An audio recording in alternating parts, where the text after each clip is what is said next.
Monsieur, bonsoir. À la une de cette édition, la guerre en Iran se poursuit. Donald Trump s'impatiente. Emmanuel Macron tente d'occuper le terrain médiatique et Téhéran tient bon. Nous évoquerons ensuite les derniers épisodes de l'affaire Georgescu en Roumanie, où celui qui aurait dû remporter l'élection présidentielle fait face désormais à de multiples procès spectacles. Et enfin, nous reviendrons sur les élections municipales à Paris à quelques jours du premier tour. Le détroit d'Ormuz au cœur d'un conflit qui pourrait durer. La guerre américaine en Iran se poursuit et les conséquences mondiales de ce choc régional se font déjà sentir, notamment pour les partenaires des différents belligérants. Ron, you called it an excursion. You said it would be over soon. Are you thinking this week it will be over? No, Are you but talking soon. about days? I think so. Okay, and with respect Very to... soon. Une fin de conflit très prochaine. Devant les caméras de télévision, Donald Trump a montré une assurance déconcertante s'agissant de l'issue de la guerre qu'il a lancée en Iran. Après 12 jours de bombardements et des centaines de morts civiles et militaires, la fin du régime politique en place à Téhéran, appelé de ses vœux, ne semble pas à l'ordre du jour. L'Iran, dans sa riposte, frappe directement des intérêts américains et les alliés de Washington dans le Golfe. Des alliés pas à la fête qui paient le prix fort de leur engagement, tandis que de son côté, l'Iran, d'apparence esseulée, peut néanmoins compter sur le soutien de ses alliés russes et chinois, comme nous l'expliquait Hervé Carès, ancien colonel de l'armée de terre et spécialiste de la gestion de crise. Alors, de la part de la Chine, de la Russie, il y a deux types de soutien qui peuvent être mis en œuvre et qui sont probablement mis en œuvre. Un soutien logistique de la part de la Chine et de la Russie, par des voies terrestres entre la Chine et l'Iran, notamment en voie ferrée, puisqu'il y a une ligne de voie ferrée qui a été ouverte en 2025. Ensuite, par la mer Caspienne entre la Russie et l'Iran.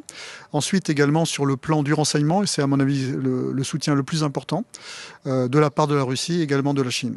En position de défense, l'Iran, acculé, semble tenir dans un conflit qui pourrait durer plus et pour lequel l'attention se porte naturellement sur le détroit d'Ormuz, un passage stratégique par lequel transitent 20% du pétrole mondial et une part significative du gaz naturel liquéfié. C'est la paralysie de cette artère qui a provoqué la flambée des cours jusqu'à $119 le baril. À la guerre régionale s'ajoute donc un enjeu international majeur, notamment pour l'Europe. Dans ce contexte, Emmanuel Macron a voulu donner son avis depuis Chypre lundi. Et nous sommes en train de mettre en place, et nous l'avons évoqué à l'instant aussi, une mission purement défensive, purement d'accompagnement, qui doit se préparer avec des États européens et non européens et qui a vocation à permettre, dès que cela sera possible, après la sortie de la phase la plus chaude du conflit, qui permettra l'escorte de porte-conteneurs et de tankers pour réouvrir progressivement le détroit d'Ormuz, qui est essentiel au commerce international, mais également à la circulation du gaz et du pétrole qui doivent pouvoir sortir à nouveau de cette région. Un président en fin de règne, très heureux de pouvoir communiquer sur des affaires du monde sur lesquelles il n'a presque pas de prise. À quelques jours d'élections municipales qui vont être délicates pour son camp, l'occasion était trop belle. Rouvrir la voie maritime du détroit d'Ormuz, une démarche économiquement nécessaire mais militairement plus complexe, comme nous l'explique Hervé Carès. Alors, le détroit d'Ormuz, c'est le centre de gravité d'intérêt mondial de cette guerre. C'est le point clé de cette guerre. En l'état, ce sont les Iraniens qui le contrôlent et qui maîtrisent la circulation par la menace qu'ils font planer sur les navires qui tentent de le passer. Alors, sachant qu'ils laissent passer les pétroliers qui viennent de la presqu'île de Karg, donc qui exportent du pétrole iranien. Et les Américains veulent absolument le sécuriser. La problématique de la sécurisation du détroit d'Ormuz, c'est que sur un plan militaire, ça pourrait être par une opération aéro-maritime et peut-être quelques opérations de complément terrestre de type opération de courte durée avec des forces spéciales. C'est une opération à grand risque, aussi bien sur le plan des moyens que sur le plan humain, parce que les Iraniens, comme les Ukrainiens d'ailleurs en mer Noire, ont les moyens d'agresser et de faire d'agresser et de détruire ou d'endommager des navires de surface de la flotte américaine qui seraient engagés dans cette opération. Un risque matériel et humain pour les États-Unis ou pour quiconque serait tenté de jouer le coup de force dans le détroit. Le corps des gardiens de la Révolution a de son côté affirmé que tout pays arabe ou européen qui expulsera les ambassadeurs d'Israël et des États-Unis de son territoire bénéficiera d'une pleine autorité et liberté de passage dans le détroit. Une déclaration qui ne sera pas suivie d'effet, mais qui peut peser un peu auprès d'une partie des populations civiles du Golfe. Ces États sont pour l'heure les grands perdants de la partie d'échecs géopolitiques en cours, les frappes iraniennes ayant largement montré leur vulnérabilité. La Russie, elle, tire son épingle du jeu et pourrait même bénéficier d'un nouveau coup de pouce, en effet, pour diminuer la pression sur les prix et s'éviter une mauvaise surprise pour les élections de mi-mandat à l'automne. Donald Trump a annoncé qu'il va lever certaines sanctions sur le pétrole.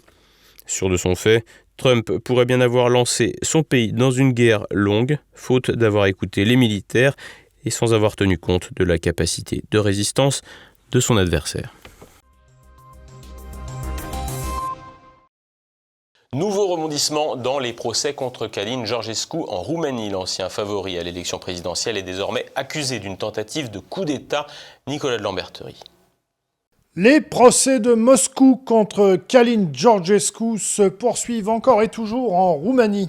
L'ancien candidat à la présidentielle roumaine, qui aurait dû l'emporter fin 2024 si l'élection présidentielle n'avait pas été annulée en catastrophe par la Cour constitutionnelle de Bucarest, sous le prétexte fallacieux d'ingérence étrangère, fait désormais face à toute une série de procès plus iniques les uns que les autres. En outre, Georgescu se retrouve à devoir pointer au commissariat chaque semaine comme un vulgaire criminel tenu en joue par les autorités. Pour rappel, c'est dans la foulée de l'annulation de l'élection en décembre 2024 que les ennuis judiciaires de Călin Georgescu ont commencé. Et selon le spécialiste de la Roumanie, Modeste Schwartz, les accusations sont toutes plus loufoques les unes que les autres. Comme par hasard, on se rend compte, entre guillemets, que Călin Georgescu, paraît-il, projetait de faire exactement ce que le système a fait, c'est-à-dire renverser le régime,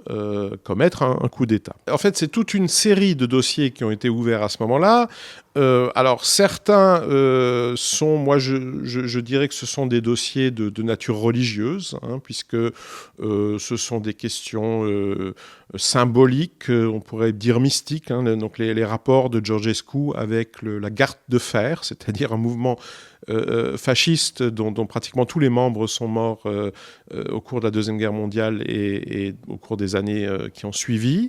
Voilà, donc, mais qui ressusciterait visiblement de façon magique pour influencer et auquel participerait Călin Georgescu. Bon. Et puis, il y a des dossiers d'allure un peu plus sérieuse, comme celui où on l'accuse, comme je le disais, d'avoir voulu organiser un coup d'État. Alors, il est certain qu'il avait dans sa garde rapprochée, qu'il avait laissé se constituer autour de lui, je pense parce qu'il craignait sincèrement pour sa sécurité personnelle. Bon, il y avait un certain nombre de, ce qu'on appelle en bon français, ce qu'on appelle des barbouzes, qui sont, c'est le genre de personnel qu'on trouve effectivement en Afrique, en Amérique du Sud, quand des coups d'État sont organisés. Bon, simplement, je vois vraiment pas comment Călin Georgescu aurait pu et surtout aurait pu vouloir organiser ce genre de choses sur le territoire de l'Union européenne fin 2024. C'est pas sérieux. C'est d'autant moins sérieux que le pouvoir, il y serait assez probablement arrivé par des voies absolument pas factieuses, en étant tout simplement élu président de la Roumanie. Depuis plusieurs mois, Călin Georgescu se retrouve donc presque chaque semaine en audience pour les différents procès qui lui sont intentés. L'occasion pour les soutiens de Georgescu de se rassembler devant les tribunaux pour rappeler leur amitié à celui qu'ils estiment encore être celui qui devrait occuper le palais présidentiel. Et ces procès-spectacles, souvent mal ficelés et incroyablement byzantins, donnent parfois lieu à des gags dans la procédure. En effet, dans le cadre du procès pour tentative de coup d'État, Le juge a soudainement rejeté plusieurs témoignages versés au dossier, étant donné que les témoignages sont ceux de personnes qui ont été ultérieurement inculpées, ce qui contrevient entre autres à l'interdiction de s'auto-incriminer. Néanmoins, selon Modeste Schwartz, cela ne veut pas pour autant dire que les procédures contre Călin Georgescu vont tomber. C'est François Asselineau qui a fait exploser ça sur l'Internet de langue française, sous la forme d'une publication Facebook. Alors, elle n'est pas à 100% exacte. Le juge... donc c'est un circuit long, compliqué, comme dans la plupart des États de droit d'ailleurs. Les dossiers judiciaires suivent des filières longues et compliquées. Bon. Et à l'étape actuelle de la filière d'un de ces dossiers, le juge qui a été appelé à se prononcer a renvoyé le réquisitoire au parquet, en lui disant en gros qu'il faut réviser sa copie parce qu'il y a un certain nombre de pièces qui ne sont pas admissibles légalement. Attention, il ne s'est pas prononcé sur le fond, ça ne veut pas dire, comme on pouvait le déduire de cette publication de François Asselineau, que ce juge aurait déclaré que sur le fond, les pièces en question contiendraient des contre-vérités ou seraient des preuves controuvées. C'est peut-être le cas. Moi, si je devais parier, je dirais que c'est probablement le cas. Mais ça n'est pas ce que ce juge roumain a dit. Lui, il a simplement dit que le fait de verser ces pièces au réquisitoire était, de son point de vue, contraire aux règles de procédure, était donc illégal. En tout état de cause, un nouveau couac, donc, dans la machinerie du régime roumain, qui pourrait également s'expliquer par les guerres d'influence que se mènent actuellement l'appareil politique du régime et l'appareil judiciaire. En effet, le gouvernement roumain mène actuellement une cure d'austérité féroce que subissent les Roumains, et certains juges sont réticents à voir les retraites spéciales, notamment des juges, remises en question. En tout état de cause, Călin Georgescu risque des peines très lourdes, supérieures à 10 ans, s'il était reconnu coupable et condamné aux peines maximales pour les différents faits qui lui sont reprochés par le régime roumain. Et il serait bien imprudent de penser que le modèle concocté à Bucarest fin 2024 ne pourra avoir cours que dans ce pays des Balkans. En effet, en 2025, la méthode roumaine a été réutilisée en Allemagne, lorsque des candidats AfD ont été interdits de se présenter au poste de maire, sous prétexte d'avoir été fichés comme extrémistes par les offices de protection de la Constitution.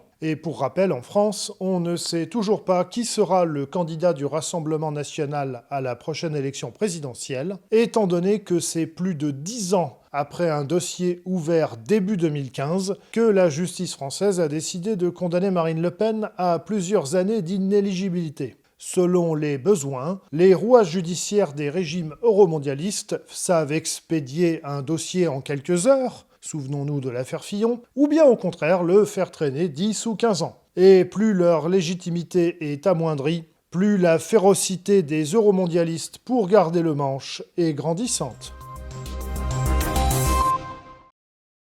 Paris toujours en plein suspense à l'approche des municipales. Au milieu des querelles partisanes, les électeurs se dispersent et l'issue du scrutin reste incertain. Renaud de Bourleuf. Paris se met en colère à l'approche des élections municipales. Alors que le premier tour a lieu dimanche, l'incertitude est à son comble dans la capitale. Qui va succéder à Anne Hidalgo ? Le socialiste Emmanuel Grégoire, ancien premier adjoint, ou la candidate LR Rachida Dati, ministre de la Culture démissionnaire. Tout dépendra des faiseurs de roi. Et le match se complique. Rappelons qu'il faut 10% pour se qualifier au second tour. Or, selon la quasi-totalité des sondages, 5 listes devraient atteindre ce seuil. Après Emmanuel Grégoire et Rachida Dati, suivraient le macroniste Pierre-Yves Bournazel, Sarah Knafo pour Reconquête et Sofia Chikirou pour LFI. Jusque-là, de nombreuses études annonçaient Emmanuel Grégoire et Rachida Dati en tête au coude à coude, mais dimanche, un sondage réalisé par l'Institut Elab pour la Tribune Dimanche, BFM TV et Le Figaro prévoit un scénario qui rebat les cartes. L'écart se creuserait entre Emmanuel Grégoire en tête à 32% et Rachida Dati distancée avec 26,5%. De plus, la troisième place reviendrait à la candidate Reconquête Sarah Knafo qui progresse avec 13,5%. Pierre-Yves Bournazel et Sofia Chikirou sont crédités respectivement de 12 et 10%. Mais surtout, le sondage étudie plusieurs scénarios de second tour. Emmanuel Grégoire l'emporte dans toutes les hypothèses, excepté celle d'un ralliement de Sarah Knafo et Pierre-Yves Bournazel à la candidature de Rachida Dati. Lundi, Sarah Knafo a appelé à l'union de la droite lors d'un rassemblement de campagne au Dôme de Paris devant 4000 militants. Plus je serai haut le soir du premier tour, plus je serai forte pour faire l'union, la seule voie vers la victoire. Une nécessité pour la victoire de la droite, selon Sarah Knafo, mais pour Rachida Dati, hors de question de faire alliance avec Reconquête. Sur votre gauche, et Sarah Knafo vous propose une union que vous refusez. Donc, est-ce que vous êtes dans une impasse, Rachida Dati ? Non, je ne suis pas dans une impasse. Quant à Pierre-Yves Bournazel, soutenu par Renaissance, Horizon et les centristes, il refuse pour l'instant toute union. Si je suis en situation, je tendrai la main. Je tendrai la main à celles et ceux qui veulent l'alternance, qui ne sont pas dans l'extrémisme. Et je sais déjà que dans la droite républicaine, chez des gens de gauche modérée qui veulent le changement, cette main sera acceptée. Une ligne qui pourrait changer en fonction de son score au premier tour, histoire de voir s'il n'y a pas une place d'adjoint à négocier avec Rachida Dati. Concernant les deux listes de gauche, l'union ne semble pas plus évidente. Emmanuel Grégoire a réussi à trouver un accord avec l'écologiste David Béliard et le communiste Yann Brossat. Leur liste commune rassemble toutes les nuances de gauche, excepté LFI. Les chefs de file socialistes et LFI, Olivier Faure et Jean-Luc Mélenchon, ont refusé toute alliance à l'occasion de ces municipales. Punissez-les sévèrement, partout où vous le pouvez.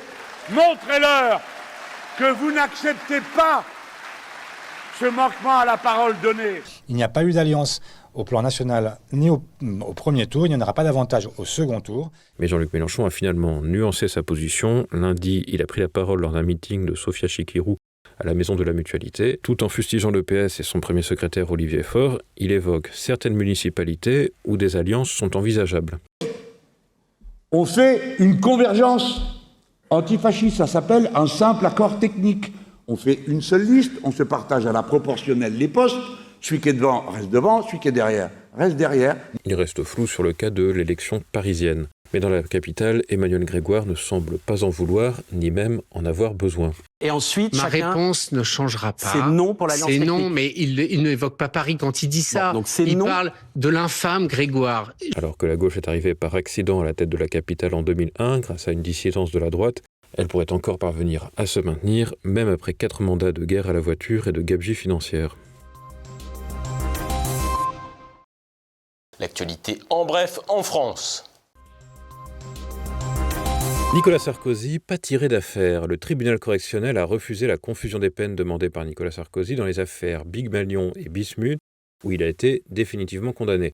L'ancien président de la République, âgé de 71 ans, devra ainsi purger 6 mois de prison ferme, aménageable, pour le financement illégal de sa campagne présidentielle de 2012 dans le dossier Big Malion. Cette décision, rendue à huis clos, pourrait l'obliger à porter à nouveau un bracelet électronique.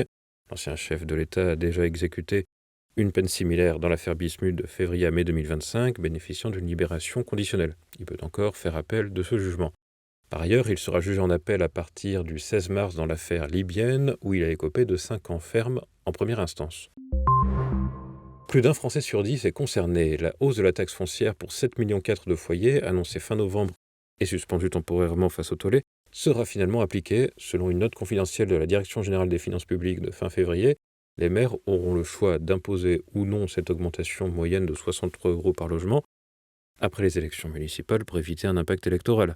Cette mesure vise les propriétaires déclarant manquer d'éléments de confort comme l'eau courante, l'électricité, une baignoire, une douche, un WC ou un lavabo, qui entraînent une superficie fictive supplémentaire dans le calcul fiscal. Les collectivités intéressées doivent notifier la Direction générale des finances publiques d'ici fin septembre pour une prise en compte en 2027.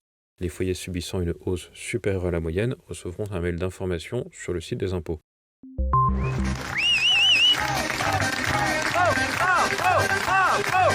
Des manifestants viennent soutenir le docteur Michel Procureur, jugé pour son éthique médicale pendant la crise Covid. Lundi, au tribunal correctionnel de La Roche-sur-Yon, le procès du docteur Procureur s'est ouvert. Ce médecin ORL, interdit d'exercer pour une durée de 3 ans, est jugé pour escroquerie alors qu'il avait donné 89 faux passes vaccinaux. Il avait lui-même refusé l'injection et avait donné des passes à plusieurs professionnels de santé. Une centaine de personnes s'est réunie lundi devant le tribunal. Le verdict sera rendu le 11 mai.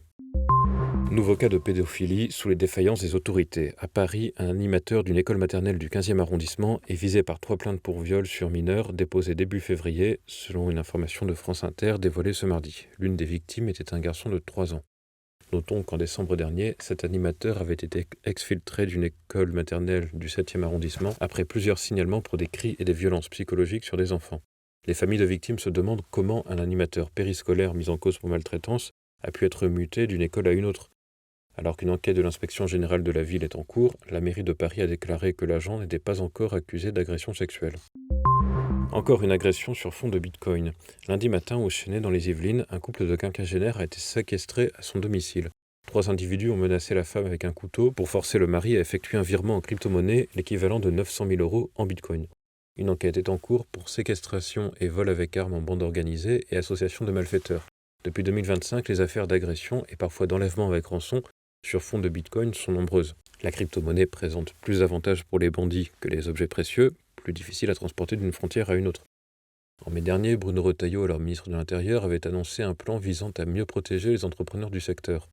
À ce moment, un gérant dont la fille avait échappé à un enlèvement contre rançon crypto-monnaie lançait l'alerte. En 2027, les Français doivent réfléchir pour qui ils vont voter. Parce que si c'est pour quelqu'un du genre, je dirais, du président que nous avons actuellement, rien ne se passera et donc ce processus va se poursuivre. L'actualité internationale en bref. Franche et constructive, voilà comment le Kremlin a qualifié la conversation entre Donald Trump et Vladimir Poutine lundi. L'essentiel de l'échange aura sans doute porté sur la guerre lancée par les États-Unis et Israël contre l'Iran, mais aussi sur l'avenir du conflit en Ukraine, actuellement évoqué au cours de négociations trilatérales. Donald Trump aurait alors rappelé sa volonté de voir aboutir un rapide cessez-le-feu et une résolution à long terme à l'Est. Pour l'Iran, les échanges ont paradoxalement dû être beaucoup plus arides. Les deux dirigeants auraient également évoqué la question vénézuélienne après que Donald Trump a fait enlever le président Nicolás Maduro. Les fils de Donald Trump investissent dans les drones. Avec un papa visiblement porté sur la guerre, Eric et Donald Jr. se lancent désormais dans le champ militaire après avoir fait de nombreux investissements dans les crypto-monnaies. De quoi susciter de nouvelles accusations de conflit d'intérêts. L'opération prévoirait la fusion entre un fabricant de drones et un groupe propriétaire de parcours de golf. Donald Trump Jr. s'était déjà lancé dans les drones avec la start-up Unusual Machines en novembre 2024. Un an plus tard, à peine l'entreprise décrochait un contrat avec l'armée américaine. Visiblement, la stratégie d'Elon Musk a fait des émules. Ce soir, choc du monde avec Édouard Chano sur la nouvelle stratégie de Donald Trump en Iran. Merci de votre fidélité. À demain pour une nouvelle page d'actualité.